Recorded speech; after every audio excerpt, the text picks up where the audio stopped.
इस वीडियो में बात करने वाले हैं हम लक्ष्मी ऑर्गेनिक इंडस्ट्री के बारे में। अगर आप इस कंपनी के शेयर होल्डर हैं तो यह वीडियो आपके लिए काफ़ी इन्फॉर्मेटिव हो सकता है। इस वीडियो में हम इस कंपनी का जो फंडामेंटल है उसके बारे में एनालिसिस करने वाले हैं।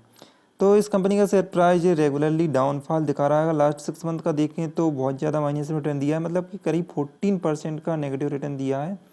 जिन्होंने भी इस कंपनी में इन्वेस्टमेंट किया होगा 6 मंथ पहले या फिर 1 ईयर पहले कभी देखें तो यहाँ पर 16% का नेगेटिव रिटर्न है, और 1 ईयर का पहले देखें तो यहाँ पर इस कंपनी में डाउनफॉल ही रेगुलरली देखने को मिला है।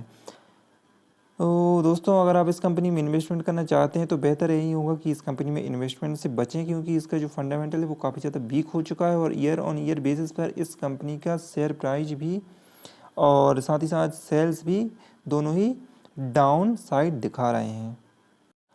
क्वार्टरली रिजल्ट में यहाँ पर साफ तौर पर दिख रहा है। अगर ईयर ऑन ईयर बेसिस पर देखें तो रेवेन्यू लगभग 16% से कम है, और वहीं इसका नेट इनकम लगभग 60% से कम है, और डिलूटेड ईपीएस अर्निंग पर शेयर भी 60% कम है, और इसका नेट प्रॉफिट मार्जिन लगभग 50% से कम है। तो यहाँ पर देखिए सब कुछ यहाँ पर डाउन साइड, यहाँ पर डाउनफॉल हो चुका है इस कंपनी का। तो इसी से आप अंदाज़ा लगा सकते हैं जब ईयर ऑन ईयर बेसिस पर यह कंपनी का, इस कंपनी का जो डेटा है वो सारा नेगेटिव है, तो इस कंपनी में आपको इन्वेस्टमेंट करना चाहिए या फिर नहीं। जब किसी भी कंपनी का data year on year basis पर नेगेटिव होता है और साथ ही साथ क्वार्टरली बेसिस पर भी नेगेटिव होता है तो उस कंपनी में इन्वेस्टमेंट का कोई भी प्लान नहीं बनाया जाता।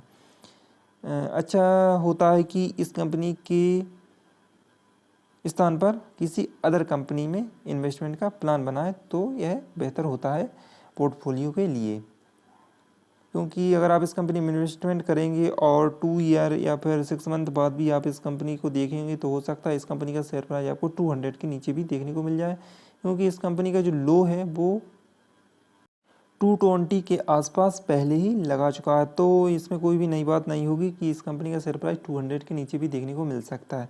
तो इस कंपनी में वेट करें, और लॉन्ग टर्म के लिए अगर इन्वेस्टमेंट करना चाहते हैं तो अच्छे से सोच समझ कर करें, फंडामेंटल का एनालिसिस कर लें, उसके बाद इस कंपनी में इन्वेस्टमेंट का प्लान बनाएं।